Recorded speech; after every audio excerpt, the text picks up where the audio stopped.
You're afraid of being average. Nobody grows up wanting to be average. No one says, I hope my life is just fine. We want to be different, exceptional, remembered.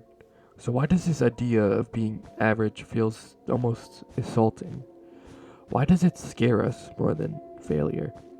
At some point, average stopped meaning normal and started meaning worthless. We're taught early on to stand out, be the best student, be the most talented, be the one that people notice. And slowly, without realizing it, we learn this rule. If you're not above average, you're falling behind. So average doesn't feel neutral, it feels like being invisible. Social media didn't create this fear, but it amplified it. We don't compare our lives to reality anymore. We compare them to highlights. We cater to success, to people who are always winning, always improving, always doing more.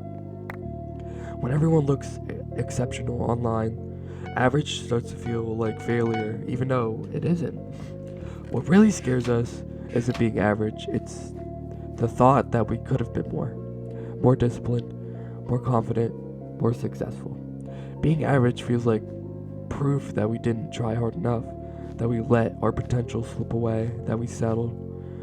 So we chase greatness not only because we love it, but because we're terrified of regret. Here's the uncomfortable truth. Not everyone will be famous. Not everyone will be extraordinary by society standards. And that doesn't mean that their life lacks value. But we live in a world that rewards attention, not fulfillment.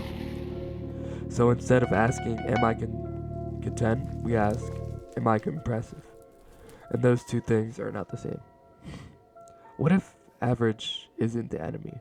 What if average means having peace, loving a few people deeply, doing work that matters to you, living a life that feels honest?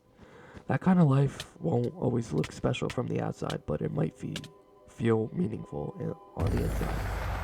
Maybe the real fear isn't being average. Maybe it's living someone else's definition of success. You don't need to be exceptional to matter. You don't need to stand out to live well. Sometimes choosing your own version of enough is the most uncommon thing you can do. That's why you're scared of being average.